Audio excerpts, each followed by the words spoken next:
The night I flipped the switch, I didn't expect the entire street to change forever. What started as a simple driveway light turned into a battle of control, pride, and one HOA Karen, who underestimated how far I was willing to go. If you've ever been told to dim your life to keep someone else comfortable, you'll want to hear how this ends. It began quietly. I installed soft, low-profile lights along my driveway. Nothing flashy, nothing loud. Just enough to see where I was parking after work. They were warm, tasteful, and fully compliant with city codes. My neighbors liked them. A few even said they made the street feel safer at night. Karen disagreed. 2 days later, a notice appeared on my door. Unapproved lighting modification, it read.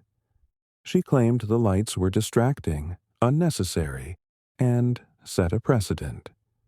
That word came up a lot with her. Precedent. Control disguised as concern. I invited her to point out the rule I was breaking. She didn't. She just repeated that the HOA didn't want residents experimenting. She gave me 48 hours to remove the lights or face fines.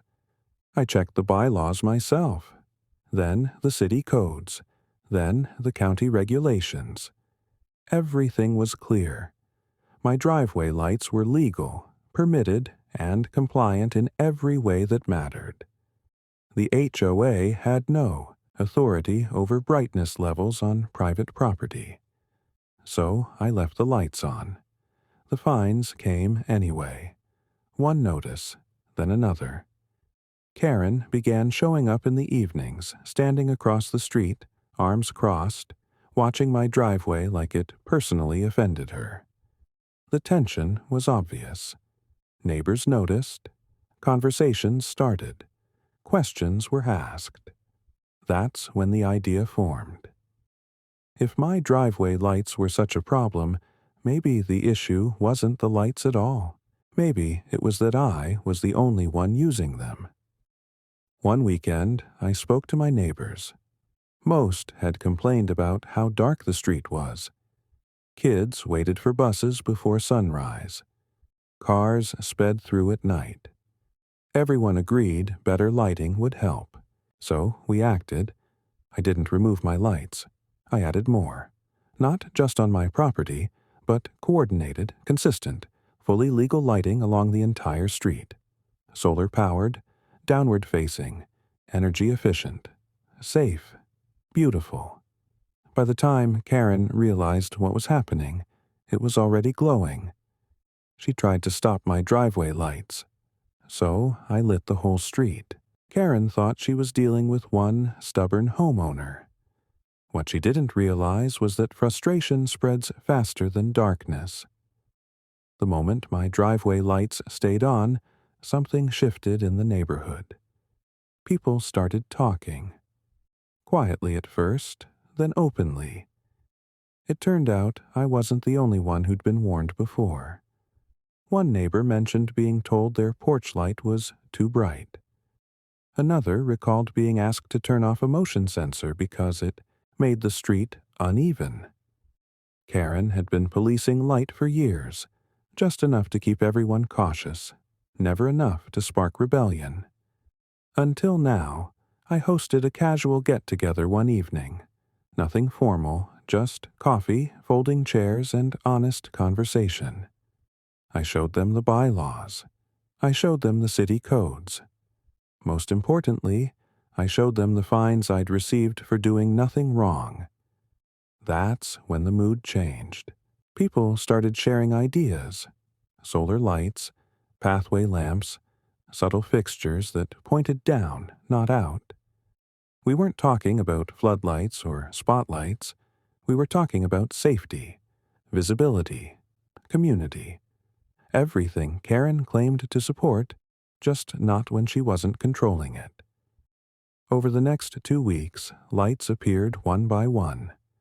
A soft glow near a mailbox, a warm strip along a sidewalk, a lamp post-style fixture at the corner where cars always sped through. No, Announcements. No confrontation. Just progress. Karen noticed immediately.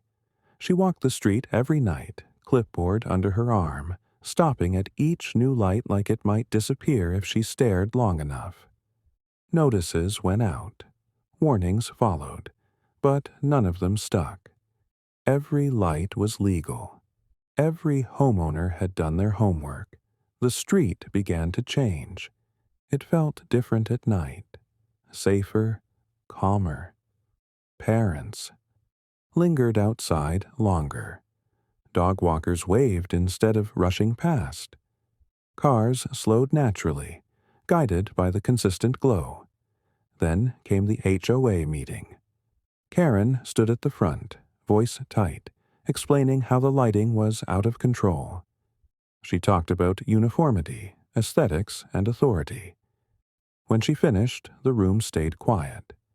Then one neighbor stood up, then another, then another. They spoke about safety, about kids, about elderly parents visiting at night, about how the street finally felt welcoming after sunset. One person asked a simple question. If it's legal, why are we fighting it? Karen didn't have an answer. The board postponed enforcement. Again. The fines stopped coming. The lights stayed on. What began as one driveway had become a shared statement. Not loud, not reckless, just impossible to ignore.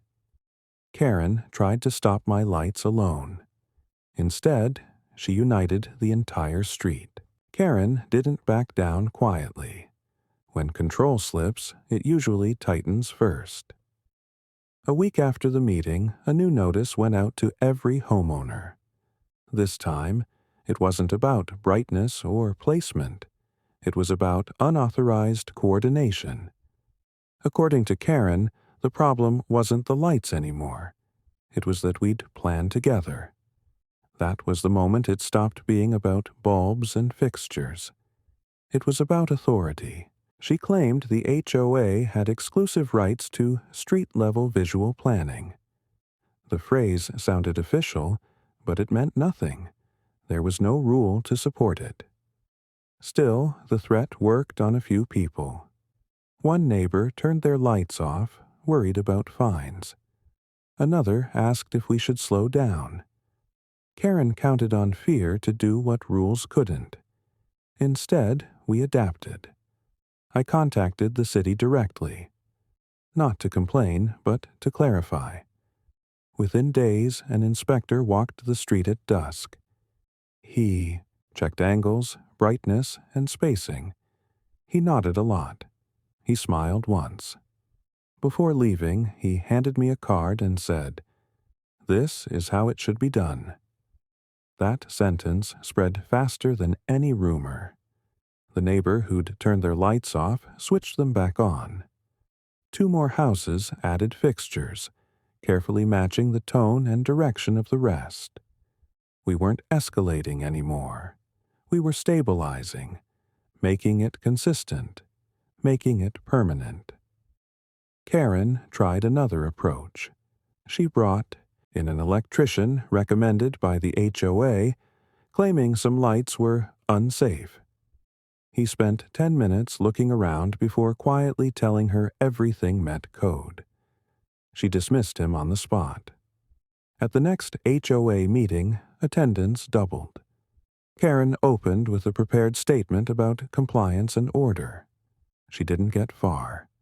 Someone asked why safety improvements were being treated like violations.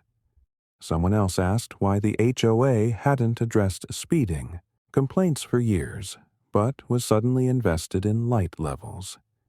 The questions kept coming. Calm, direct, uncomfortable. By the end of the meeting, the board voted to suspend all lighting enforcement until a formal review could be completed. Karen's authority over the issue was officially paused. That night, the street looked different again. Not brighter, but prouder. The lights felt intentional now, like a quiet line, drawn together. No one was trying to outshine anyone else. We were simply refusing to be dimmed. Karen stood at the corner once more, watching the glow stretch evenly from one end of the block to the other. For the first time, she didn't take notes. She just stared. She wanted power over the lights. What she lost was control of the narrative. Silence can be louder than shouting. After the board suspended enforcement, Karen stopped knocking on doors. No more notices. No more warnings taped to mailboxes. But she didn't disappear. She watched. And in that silence, something unexpected happened. The street found its voice. People began treating the lights as more than fixtures. They became meeting points. Neighbors lingered under them, talking longer than usual. Someone brought out a bench near the brightest corner. Another neighbor started evening walks with their kids, pointing out how each light lined up, how none of them blinded drivers or spilled into windows. It wasn't rebellion anymore. It was community design. Then the stories surfaced. One homeowner shared how their car had been broken into years ago, right in the dark stretch near the corner. Another admitted they'd tripped more than once, walking their dog at night. A parent talked about how their teenager finally felt safe biking home after practice. None of these complaints had ever reached the HOA agenda before. There was never room for them. Now there was. Someone suggested we document the impact. Not emotionally, but practically. We tracked speeding before and after. We noted foot traffic.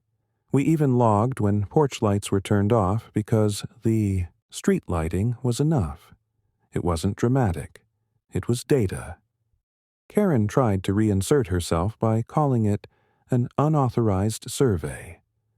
The board didn't respond. For the first time, she wasn't the one directing attention. She was reacting to it.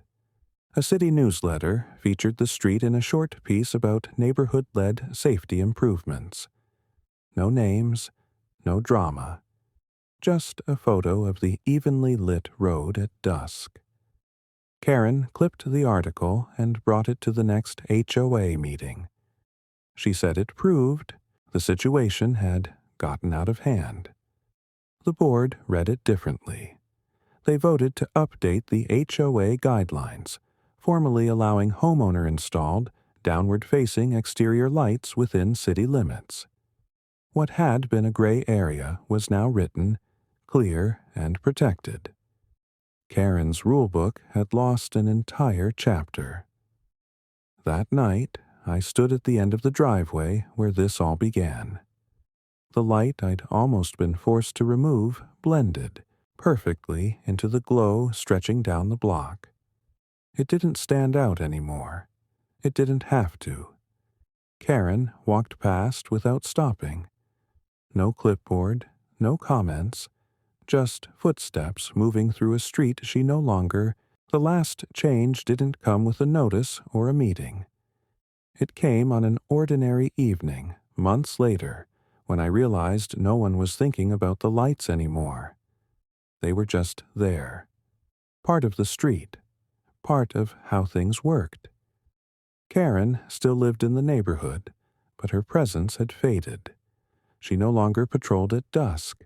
She no longer mentioned brightness or uniformity. When new homeowners moved in, it wasn't Karen who explained the rules. It was neighbors explaining how the street lighting worked, why it mattered, and how to stay within the guidelines we'd helped shape. The board finalized the updated HOA policy and distributed it without fanfare. Exterior lighting, when compliant with city code, was officially permitted and encouraged for safety. The language was neutral, almost boring, but the meaning was huge. What once caused fines was now protected. The street itself felt different. Not louder, not flashy, just alive. People waved more. Kids played a little later in the evenings. Dog walkers took longer routes instead of rushing home. Even drivers behaved differently, easing off the gas as they entered the soft, consistent glow. One night, a neighbor thanked me quietly.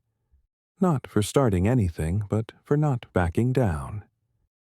"If you'd taken your lights down," he said, "none of this would have happened." I thought about that for a long time. Karen never apologized. She didn't have to. Power rarely does. But she stopped interfering, and sometimes that's the only victory you get. The goal was never to beat her. It was to stop being controlled by fear of a clipboard. Every now and then, someone new asks how the lighting project started. I tell them the truth. It began with a single driveway light and a fine that didn't make sense. It grew because people paid attention, checked the rules, and chose cooperation over compliance.